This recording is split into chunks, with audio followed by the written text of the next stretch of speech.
Kentucky. This is WYMT Mountain News at 5:30.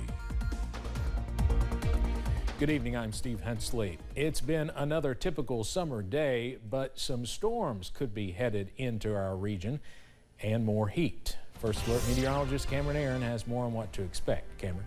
Yes, Steve, this forecast is complex, all thanks to this upper level ridge or this area of high pressure. And like you said, today it is typically warm for late August. Most of us in the upper 80s and lower 90s at this hour. From London to Hazard to Pikeville, we are dry under plenty of sunshine as well, but we are tracking some warmer air as we get into Thursday, also Friday. Temperatures right now in the upper 80s and lower 90s, 89 for Jackson, 92 for Clay County and Manchester, and 91 over in Somerset at this hour. Now we are below heat advisory criteria. However, we are watching out for an excessive heat watch for Lawrence County, Kentucky, also Wayne, Mingo, and Logan counties in West Virginia. But for most of us, we are below that criteria at this hour. However, that could change as we get into Thursday and Friday as more heat is on the way. Up on the radar, we are dry, but we are watching out for potentially a few more showers and storms on Thursday and Friday. And this is new from the Storm Prediction Center. A level 1 risk of severe weather is in place on Friday.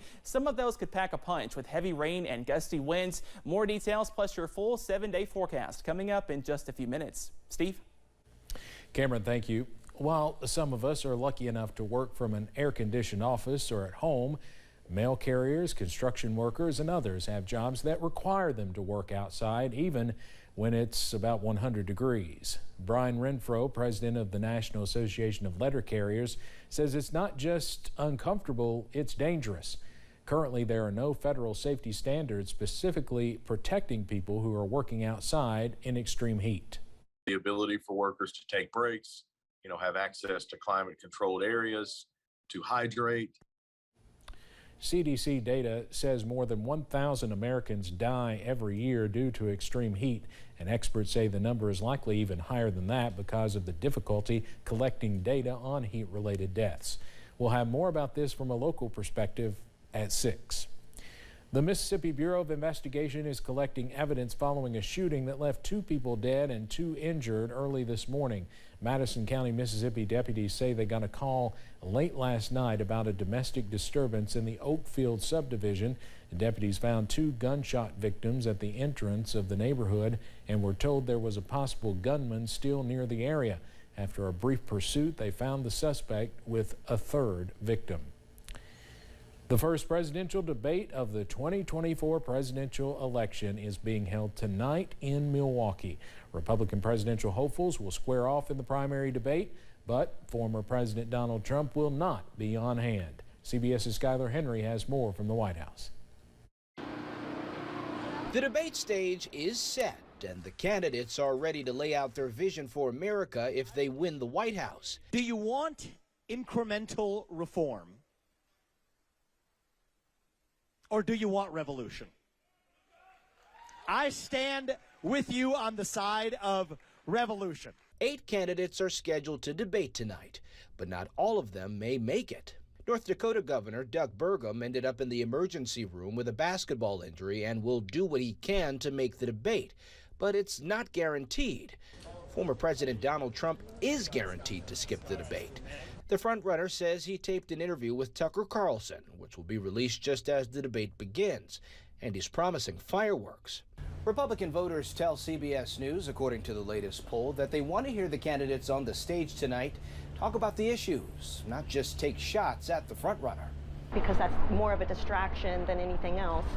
I want them to address the problems that our country has. Not to be outdone, the Biden campaign held a news conference in Milwaukee this afternoon, saying the candidates in town are not that distinguishable from former President Trump. We're anticipating a debate tonight where candidates are leapfrogging each other to the most extreme fringes of ultra-MAGAism.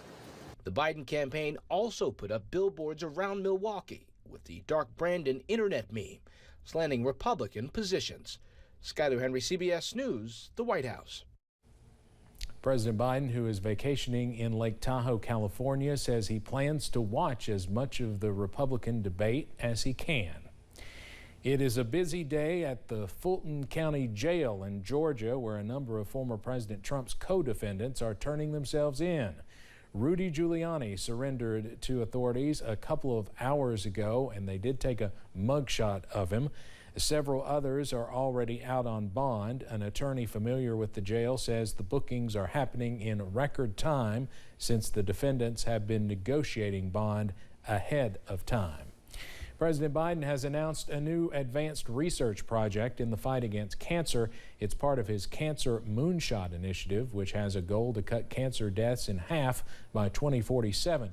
The president says the new project will use mRNA technology, quote, to train our immune systems to fight cancer, autoimmune disorders, and infectious diseases more effectively. mRNA technology was used to develop COVID-19 vaccines. Media outlet The Hill says the Biden administration will invest up to $24 million for the new project. A court in Moscow will consider whether to keep Wall Street Journal reporter Evan Gershkovich in jail. He was arrested in March on claims of spying. Since then, Russian authorities have kept him behind bars as he awaits trial. He is the first American reporter to be detained in Russia on spying accusations since the Cold War. Both Gershkovich and the Wall Street Journal deny the allegations. Tomorrow's hearing will be held behind closed doors. The federal government is doling out millions of dollars to tackle near collisions at American airports. In an announcement shared first with CNN, 8 airports will receive $121 million to pay for construction projects. This is on top of the $100 million granted to dozens of other airports 3 months ago. The Federal Aviation Administration says one project includes simplifying the layout of Boston Logan International Airport. The U.S. labor market is still hot despite a downward revision within the past year ending in March. The Bureau of Labor Statistics released new federal data from its annual benchmark review of payroll data. It showed U.S. job growth was weaker than previously projected by about 306,000 jobs, but that amounted to about 25,000 fewer net jobs added per month, which is only a 0.2% adjustment. The Mountain Firefighters Association is hosting the only free fire school in the state this weekend, an event that will likely bring between 500 and 600 firefighters to Perry County. As WYMT's Keaton Hall tells us, the event also coincides with a new music festival in downtown Hazard. More than 500 firefighters will flock to the mountains this weekend for the annual Hazard Fire School. We bring firefighters in from all across the state of Kentucky. They're from all the way out west to all the way up north. Brandon Smith, president of the Mountain Firefighters Association and lieutenant with the Hazard Fire Department, says they're excited for a big turnout since the event has been canceled in years prior. And that was one of my goals this year because, of course, we've had to cancel due to COVID and the flooding of last year. And that was what I told the board this year. I said, without a doubt, fire school this year. The fire school also coincides with the 5-Alarm Festival in downtown Hazard. This is the only free fire school in the state, and it's 3 days.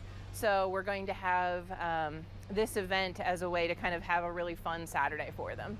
The festival begins with the fire truck show and activities for kids, then music in the evening. Freddie Guffey, who's actually a fireman himself, who's a local guy, he's going to play for a little while. And then we've got Ben Fugit in the Burn and Trash Band, although I don't believe they will allow any burning of trash at this particular event. And then Bedford Band. A full day supporting those who risk their lives. It don't matter if you've been in it for 10 days. It don't matter if you've been in it for 30 years. We'd love to have you down here in Hazard, give you some great training. We're going to do some stuff that's never been done in this town before. Smith says they'll have 50 to 60 instructors at the fire school. In Hazard, Keaton Hall, WYMT Mountain News. And glad it's going to be a tad cooler on Saturday. The activities start at Triangle Park in downtown Hazard at 5:30, and the music will be on Main Street starting at 8 o'clock. Tickets to the music show will be $5. Coming up on Mountain News at 5:30, claims of unlawfully misleading the government and retailers. Why a group of business owners is suing a major telephone company. And more heat is on the way to close out the work week. Your first alert forecast coming up after this break. WYMT News app offers alerts on breaking stories as they happen, customized to the categories you choose. The WYMT News app, powered by Appalachian Wireless.